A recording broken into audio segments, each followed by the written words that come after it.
Maslahat Najlar Institutun eýwanyna milli mirasymyza ýurdumyz bilen Birleşen Milletler Guramasynyň hyzmatdaşlygynyň ugurlaryna başlanan seri gymmatlyklary bilen tanışdylar.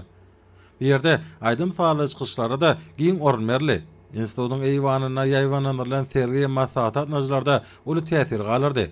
Birleşen Milletler Guramasyny bilen hyzmatdaşlykda geçen ýyllaryň dowamyny amala asyrylan işler görkezlen seri gymmatlyklaryny öz beýany tapdy.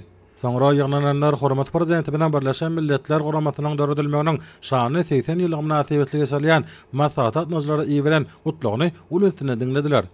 Maslahat Najlaryň belli işler ýaly dünýä belleşigi şuýl iki şany senäni. Birleşen Milletler Guramasynyň döredilmeginiň 80 ýyllygyny we Türkmenistanyň hemişelik bitaraplyk hukuk derejesine eýe bolmagynyň 30 ýyllygyny bayram edýär. Maslahat Najlary ýurdumyzyň Birleşen Milletler Guramasynyň ýürütüleşdirilen edaralarynyň wekilhanalary bilen halmatdaşlykda durmuşa ýetirlen tassamalary barada da giňişlen durup geçdiler.